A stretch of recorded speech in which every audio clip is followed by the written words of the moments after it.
Greetings YouTube, this is Sybil Silver Phoenix, and in this video series I'm going to discuss the Wiccan Rede. This is a printout of the Wiccan Rede, and I'm going to discuss it a couple of the couplets at a time. So some I will do more, some I will do less in, depending on how much I want to discuss of each couplet. The first two couplets I'm going to begin in this very first installment of the new video series about my interpretations of the Wiccan Rede. Okay, the Bide ye the Wiccan law ye must, in perfect love and perfect trust.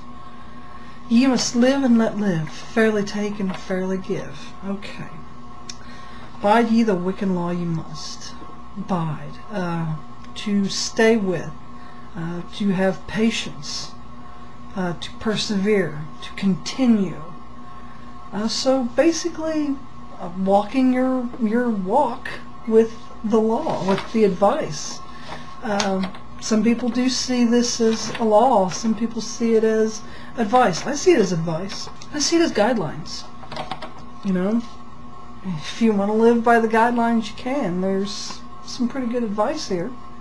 In perfect love and in perfect trust. This is a good lesson. This has a good lesson to it.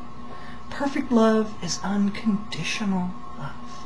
Love with no strings attached. This is the love of the divine. Or the love that the divine is supposed to have for us. It's the love of a parent for a child. And when you love someone unconditionally, you will give of yourself to that person. You will do whatever you can to help.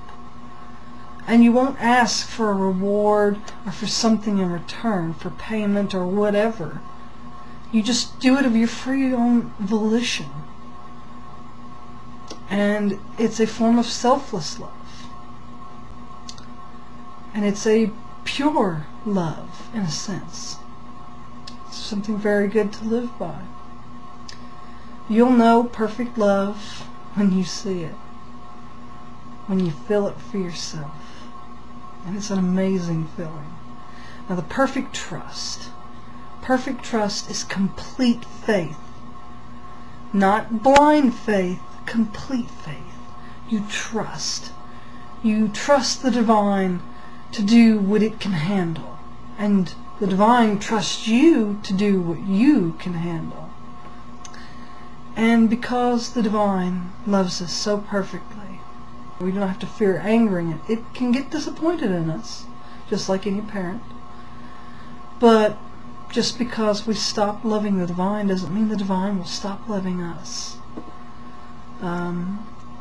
Yes, an unruly child does need to be disciplined to remind the child of, for one, that the adult has the child's better interest in mind for the child than the child does for itself. And secondly, to teach the child a better way, to have self-control, self-discipline, to be a decent person, someone with morals. Do we all have to just give up on perfect love and perfect trust? No. The divine still has perfect love for us no matter what we've done. And the divine trusts us to do what we need to do. Sometimes you have to have faith in yourself to get up and to move on. You can be your own worst enemy and you can be your best friend. Usually though, we tear ourselves down. It's not something divine or diabolical that tears us down. It is ourselves. And it is our personal responsibility to pick us up. The divine is always giving us a helping hand, always. You just have to learn to reach for that hand and take hold and walk on with the divine. Sometimes the divine doesn't need to be there and to appear physically or whatever to have a direct manifestation into your life, for lack of a better word. It can be through the people around you and through nature itself, through fate, so to speak.